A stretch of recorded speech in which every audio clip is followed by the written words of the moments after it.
Hello, dear students. As you know, I am Akhilesh Prakash, Physics Faculty, Kota Center, Resonance, right? And we had been studying about the IGSO series. In IGSO series, we are covering the topic fluid. Fluid में lecture हमने previous lectures में देखा था कि हमारा हो गया था equation of continuity, Bernoulli's theorem, Pascal's law and Archimedes' principle etcetera. ये सारी चीज़ें, इन सारी चीज़ों के ऊपर बात हमने कर ली थी, ठीक है। और आज फ्लूइड का लेक्चर नंबर 6 चलेगा, स्टार्ट होगा।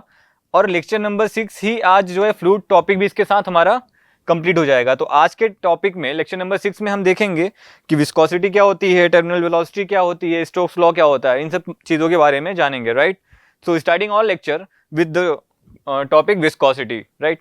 सो विस्कोसिटी क्या होती है? Basically it is the property of fluid by virtue of which an internal force of friction comes into play when a fluid is in motion। ठीक, ये क्या है? एक प्रॉपर्टी है किसकी? फ्लूइड की, जिसकी वजह से एक इंटरनल फोर्स ऑफ फ्रिक्शन जो होता है एक्शन में आ जाता है जब भी कोई फ्लूइड रिलेटिव मोशन करना शुरू करता है, राइट। या ऐसे भी कह सकते हैं a friction force which opposes the relative motion between its different layers, okay. And the backward dragging force called viscous force. एक बैकवर्ड ड्रैगिंग फोर्स भी होता है जिसको हम विस्कस फोर्स या विस्कस ड्रैग भी बोलते हैं, जो टेंजेंशियली एक्ट करता है layers of the fluid in motion and tends to destroy its motion. मतलब कहने का यह है कि जो फ्लूइड मोशन में, राइट, फ्लूइड जो मोशन में है उस पे उसके जो लेयर्स हैं, उनके लेयर्स के बीच में जैसे ही लेयर चलना शुरू कर रही है, रिलेटिव मोशन हो रहा है, उनके बीच में एक फ्रिक्शन फोर्स लग रहा है। फ्रिक्शन फोर्स लगता है वो कहाँ? टेंजेंशियली लगता है उस लेयर्स पे। टेंजेंशियली इस पॉइंट पे लगेगा तो वो टेंजेंशियली लगेगा अपोजिट में, इस पॉइंट पे लगेगा तो टेंजेंशियली लगेगा अपोजिट में, ठीक है। वो हमेशा क्या करता है? कोशिश करता है उनकी लेयर्स को आगे बढ़ने से रोकने के लिए। एक अपोजिंग फोर्स का काम करता है, ठीक, रेजिस्टेंस का काम करता है। उसी को हम बोलते हैं, वही जो एक्शन है, जो उसकी प्रॉपर्टी है, उसी को विस्कोसिटी बोली जाती है। जो प्रॉपर्टी उस पर एक्ट कर रही है उसी को विस्कोसिटी बोली जाती है, राइट। कोफिशिएंट ऑफ विस्कोसिटी जो टर्म आया है वो आया है वो विस्कस फोर्स की वजह से। विस्कस फोर्स क्या होता है? जनरली डायरेक्टली प्रोपोर्शनल होता है एरिया के, और डायरेक्टली प्रोपोर्शनल होता है उसमें जो स्मॉल चेंज हो रहा है उसकी वॉल्यूम में, उसके dv बाई dx के, राइट। तो जब ये हम प्रोपोर्शनली कांस्टेंट रिमूव करते हैं, इस प्रोपोर्शनल कांस्टेंट को रिमूव करने के लिए एक कांस्टेंट हम यूज करते हैं जिसको बोलते हैं ईटा। ईटा एक्शन में आता है और ये बन जाता है formula eta a dv upon dx।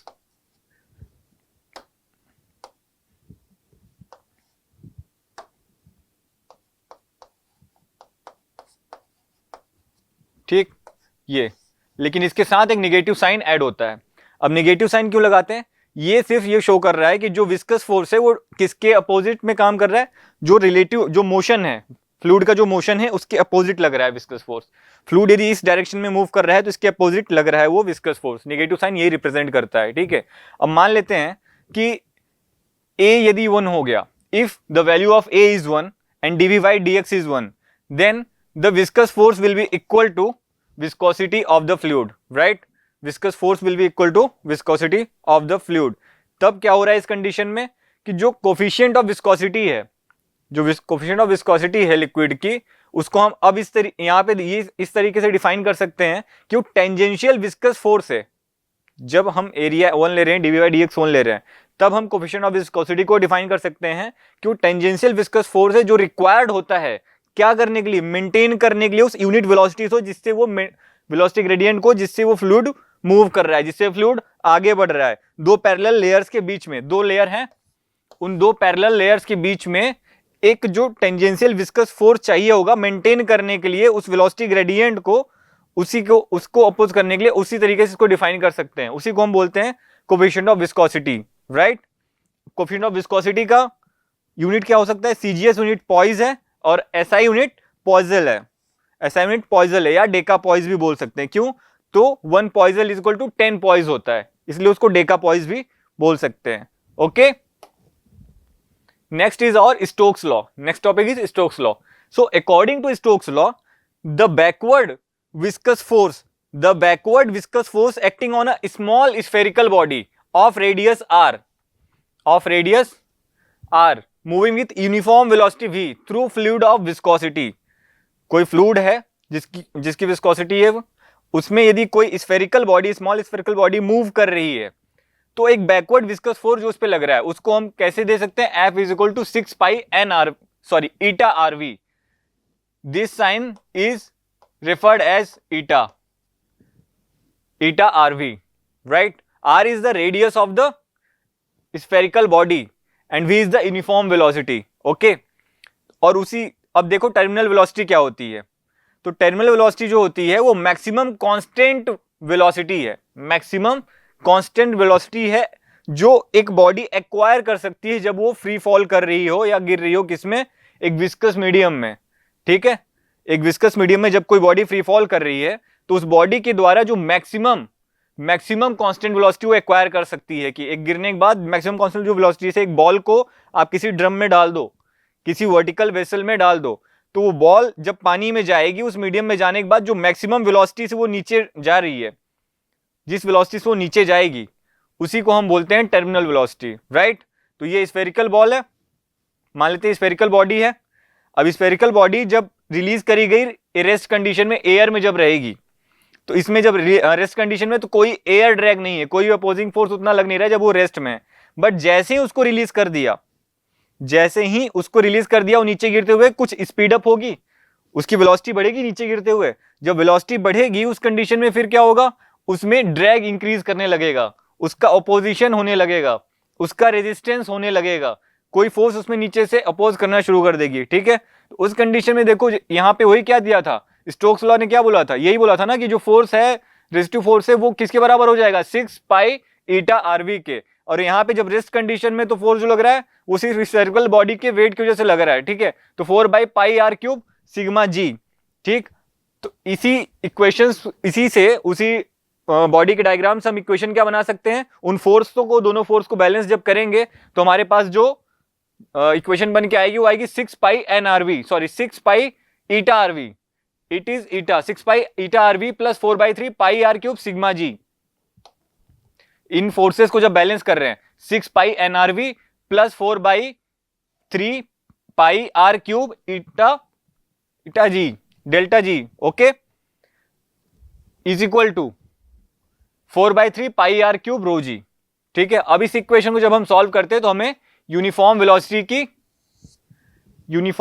का फॉर्मूला मिल जाता है। v की वैल्यू यहां से निकल गई, जो v है यूनिफॉर्म वेलोसिटी है, यूनिफॉर्म वेलोसिटी निकालने का एक फॉर्मूला मिल गया 2/9 r square rho minus sigma g upon ईटा, राइट?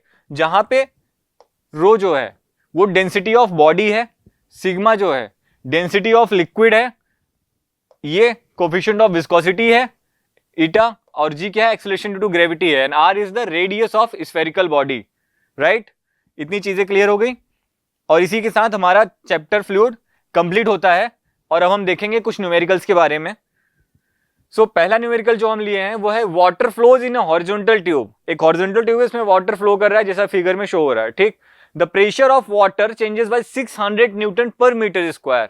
जो प्रेशर चेंज दिया है पॉइंट ए पॉइंट बी के बीच में वो 600 न्यूटन पर मीटर स्क्वायर दिया है, राइट? जहां पे area of cross section is are 30 centimetre square and 15 centimetre square respectively. Point A का जो एरिया ऑफ क्रॉस सेक्शन है वो 30 सेंटीमीटर स्क्वायर है, पॉइंट बी का जो एरिया ऑफ क्रॉस सेक्शन है वो 15 सेंटीमीटर स्क्वायर है, ओके? अब हमसे पूछ रहा है कि find the rate of flow of water through the tube. इस ट्यूब से जो वाटर जा रही है वो कितने फ्लो से जा रही है, rate of flow of water पूछ रहा है, ठीक है? Rate of flow of water पूछ रहा है। तो इसको निकालने के लिए हमें पता है equation of continuity. Equation of continuity हमें पता है कि A1 V1 is equal to A2 V2 होता है, right? A1 V1 is equal to A2 V2 होता है। तो यहां पे पॉइंट ए पे जब बात करेंगे तो एरिया कितना दिया है, 30 सेंटीमीटर स्क्वायर दिया है, 30 centimetre point A, volume at point A VA, A2 कितना दिया है, 15 सेंटीमीटर दिया है, तो 15 centimetre square into volume VV, volume at point B, okay? अब यहां से क्या देख सकते हैं कि 15 को इधर ट्रांसपोज कर दिया तो 2 से डिवाइड कर, 2 VA is equal to VB हो जाएगा, यस हो जाएगा, एक ही रिलेशन मिल गया, 2 VA is equal to VB। अब देखिए, अब इसके बाद क्या हमें वॉल्यूम निकालना है, हाँ राइट, सॉरी क्या निकालना है, रेट ऑफ फ्लो निकालना है। तो उसके लिए अब क्या लगाएंगे, बर्नौलीज इक्वेशन अप्लाई करेंगे। तो बर्नौलीज इक्वेशन क्या कहता है कि the sum of forces acting at a point is equal to constant as sum of forces acting point is equal to the sum of forces acting on the other point, right. तो यहां पे जो forces लग रही हैं कौन सी हैं, जो यहां पे प्रेशर होगा, pressure energy plus kinetic energy जो होगी हाफ रो वी ए का स्क्वायर, पॉइंट ए की बात हो रही है, ठीक। ये इक्वल हो जाएगा pressure energy at point B plus kinetic energy at point B half rho we B का स्क्वायर, राइट। अब दोनों की हाइट सेम है, इसलिए यहां पे जो पोटेंशियल एनर्जी रहेगी वो कैंसिल आउट हो जाएगी, ठीक। अब देखिए पीए और पीबी, अब इसको हम ट्रांसपोज कर दें एक दूसरे की तरफ, तो पीए माइनस पीबी हो जाएगा। यहां पे 1/2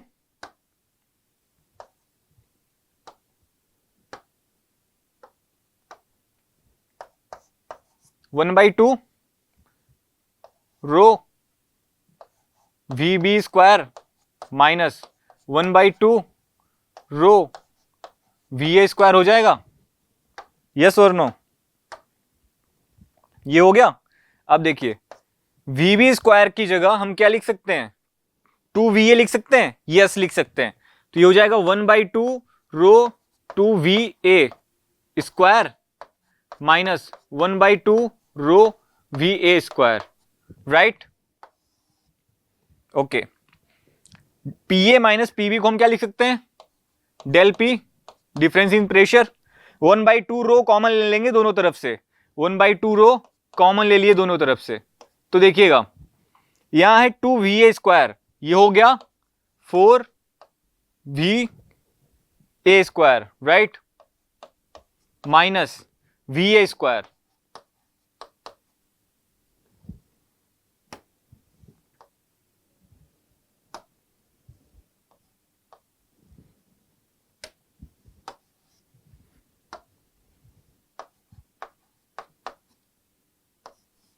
ये हो गया।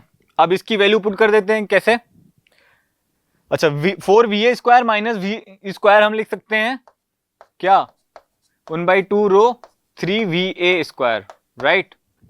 और हमसे पूछ रहा है rate of flow of water, मतलब वेलोसिटी पूछ रहा है उसकी, तो यहां से हम क्या निकाल सकते हैं, VA square is equal to del P into 2 upon rho into 3, ये लिख सकते हैं।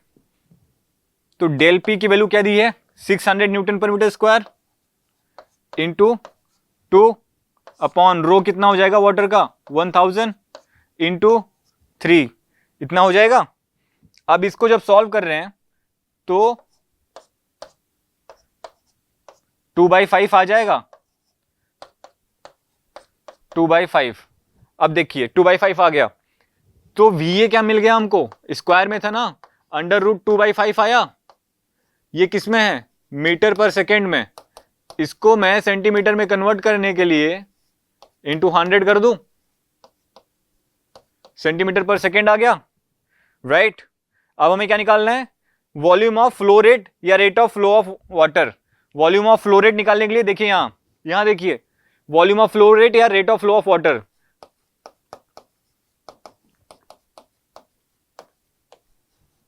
ये इक्वल टू कितना हो जाएगा, एरिया जितना है और जितनी वेलोसिटी आई है उससे मल्टीप्लाई करते हैं, वॉल्यूम निकल जाएगा। तो A1 V1 कर सकते हैं, राइट। तो एरिया कितना है यहां पे 30 है, और V1 अभी सेंटीमीटर में कितना निकाला था, 2/5 इंटू 100, राइट। इसको जब हम सॉल्व करेंगे तो इसकी जो न्यूमेरिकल वैल्यू आएगी सॉल्व करने के बाद, ये समथिंग आएगी 1897 के आसपास, ओके, 1897.366, इसकी न्यूमेरिकल 1897.366 सेंटीमीटर क्यूब पर सेकेंड आएगी। इसको हम अप्रोक्सीमेटली लिख सकते हैं 1890 के बराबर, क्योंकि 1897 हमारे ऑप्शन में नहीं दिया है, तो इसको हम अप्रोक्सीमेट 1890 सेंटीमीटर क्यूब पर सेकेंड लिख सकते हैं, राइट। ऑप्शन ए 1890 पर सेंटीमीटर क्यूब। ओके, नेक्स्ट देखते हैं क्वेश्चन क्या दिया है। इसमें पूछ रहा है हमसे, a rain drop of radius 0.3 mm falls through air with a terminal velocity of 1 metre per second.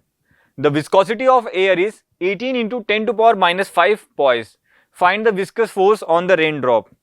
ठीक, हमें क्या दिया है, रेडियस दिया है और टर्मिनल वेलोसिटी दे दिया है, विस्कोसिटी दे दिया है, ईटा की वैल्यू दे दी है।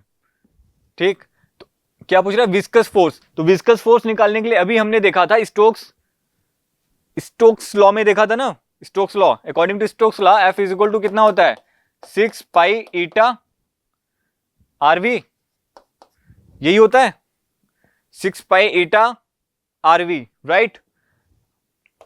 तो 6 पाई की वैल्यू 3.14 इंटू ईटा की वैल्यू दे रखा है, कितना दिया है, 18 into 10 to power -5, 18 into 10 to power -5, right.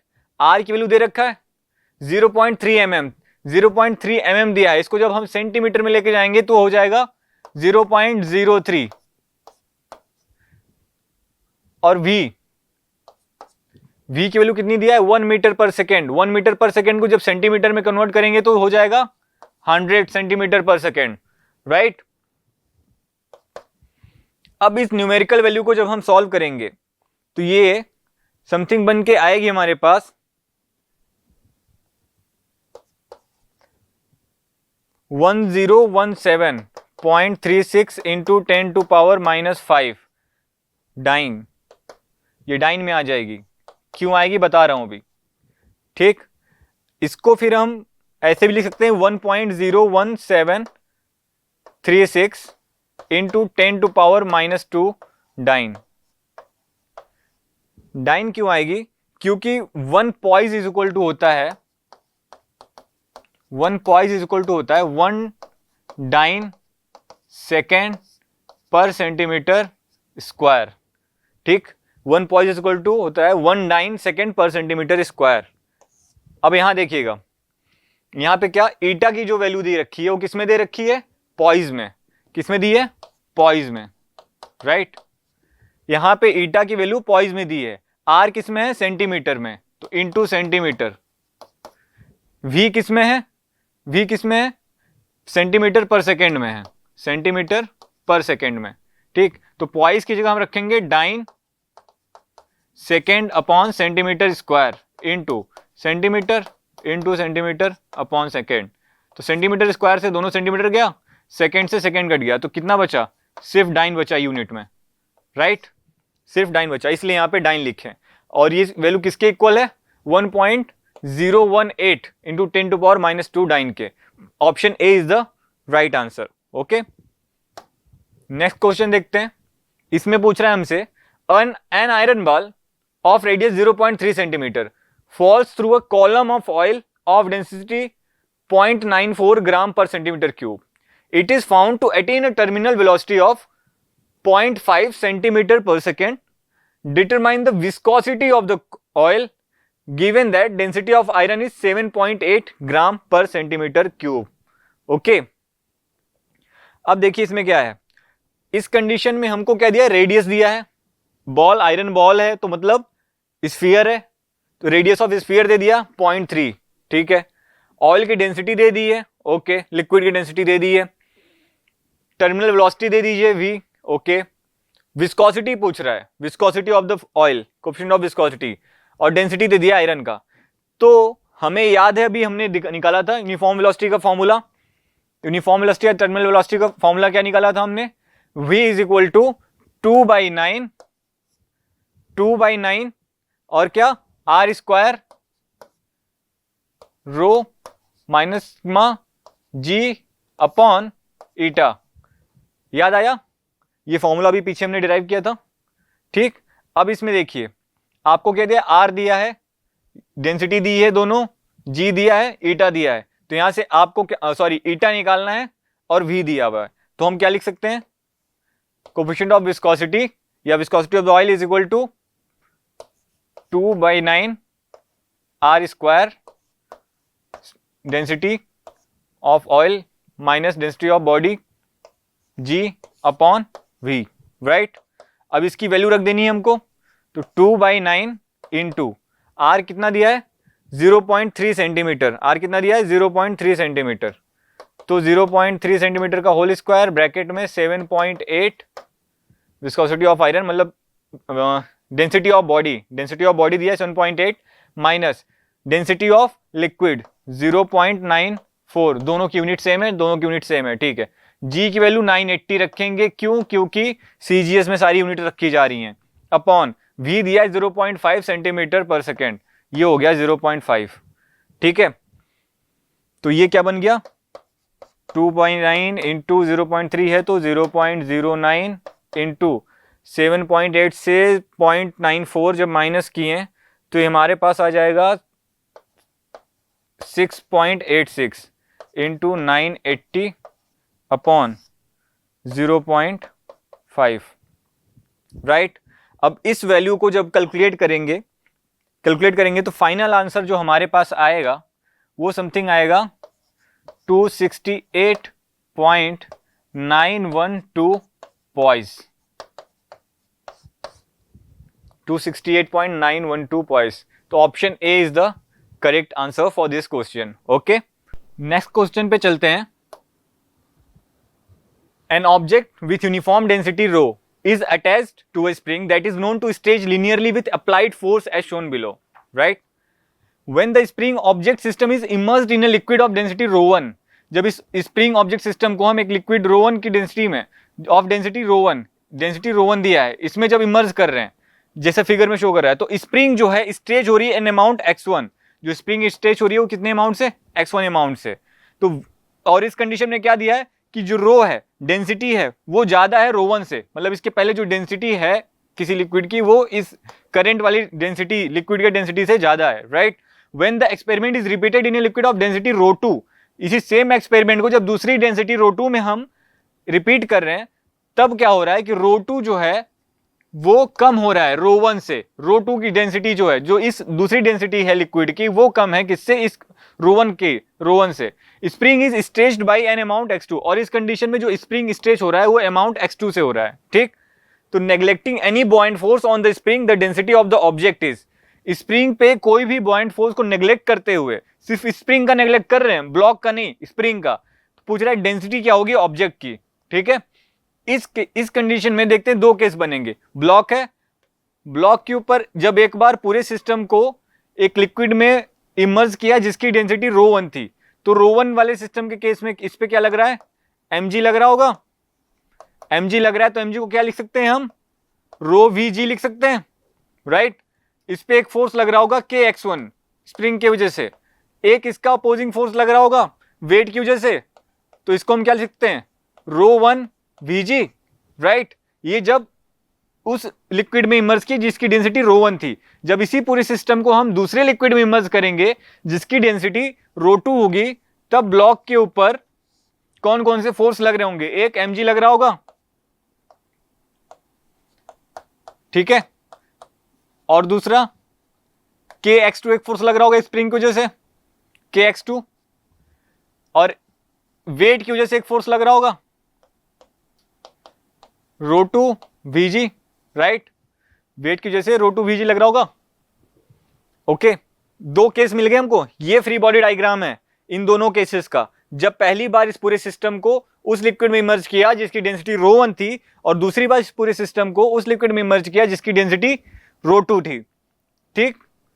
अब देखना दो केस बन सकते हैं, इससे दो केस बनेंगे हमने। पहला केस बनेगा जब डेंसिटी उस लिक्विड में इमर्ज है जिसकी डेंसिटी रो 1 है, उस कंडीशन में क्या इसके फोर्सेस को जब हम बैलेंस करेंगे तो क्या होगा, kx1 इज इक्वल टू क्या हो जाएगा, रो vg माइनस रो 1 vg, ये क्या बन गया इक्वेशन 1। दूसरे केस में kx2 इज इक्वल टू क्या हो जाएगा, रो vg माइनस रो 2 vg, ये इक्वेशन 2, राइट। इन दोनों इक्वेशन को जब आप डिवाइड कर देंगे तो हमारे पास क्या बनेगा, kx1 डिवाइड कर रहे हैं, kx1 upon kx2 is equal to rho V G minus rho one V G upon rho V G minus rho two V G. ठीक, अब यहां से वी जी न्यूमरेटर डिनोमिनेटर से कॉमन ले लेंगे दोनों तरफ, तो कैंसिल आउट हो जाएगा, यहां से के कैंसिल आउट हो जाएगा, तो ये हमारे पास क्या बन गया, x1 upon x2 is equal to, ये बन गया rho minus rho one upon rho minus rho two, यही बचा। ठीक, अब हमें क्या निकालना था, डेंसिटी निकालना था। यहां से जब क्रॉस मल्टीप्लाई करके हम इस इक्वेशन को बना देंगे तो ये बन जाएगा rho x1 minus rho two x1 is equal to rho x2 minus rho one x2। ठीक, हमें डेंसिटी चाहिए थी, तो डेंसिटी को जब हम यहां से नॉर्मलाइज करेंगे, डेंसिटी को एक तरफ लेके आएंगे, ट्रांसपोज करेंगे, तो हमें क्या मिल जाएगा, density rho is equal to हमको मिल जाएगा rho one x2 minus minus rho two x1 upon x1 upon x2 minus x1। ठीक है, क्या मिल जाएगा, x2 minus x1, rho one x1 rho one x2 minus rho two x1 upon x2 minus. ठीक है, point B, option B, option B is the correct answer for this question, right. Okay, तो आज के इस lecture में हमारा chapter ये fluid complete होता है, और नेक्स्ट वीडियो में फिर से मिलते हैं नए चैप्टर के साथ, नई एनर्जी के साथ। ठीक, तब तक के लिए थैंक यू।